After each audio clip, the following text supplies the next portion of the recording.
Well, good morning and welcome to day 29 of the Bible Memory Challenge. Okay, we got 2 more days. We got today and tomorrow, and then we'll have a week off. So just hang in there. Stay at it. I know you're probably getting tired and weary, and you probably need this break. But I know this week has been probably very challenging for you. It's just some really long and some challenging, tough verses. And today's verse,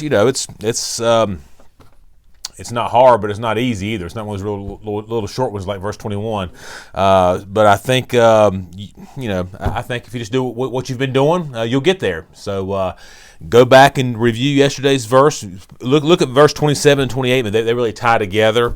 And make sure you've got those down. And when you feel comfortable with that, then do as we always do and go to today's verse, which is verse 29. So here we go, 129. For it has been granted to you that for the sake of Christ you should not only believe in him, but also suffer for his sake. 129. For it has been granted to you that for the sake of Christ you should not only believe in him, but also suffer for his sake.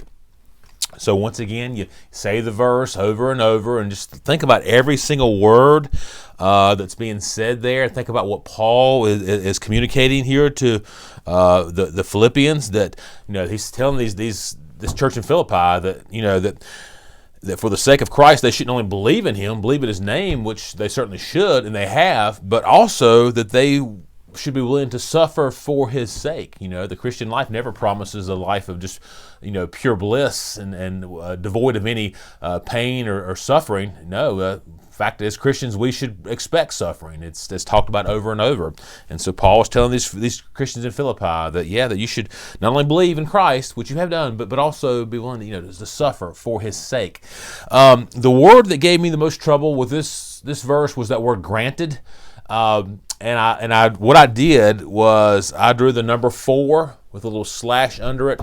I drew a little stick man, and I put one of those old little black top hats on top of him and do like a little beard to make me think of Grant.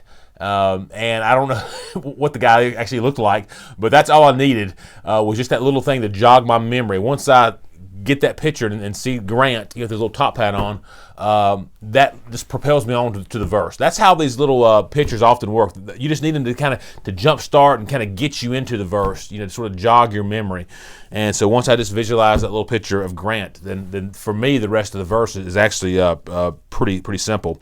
One other little thing just to note, in here there are 3 words that are repeated.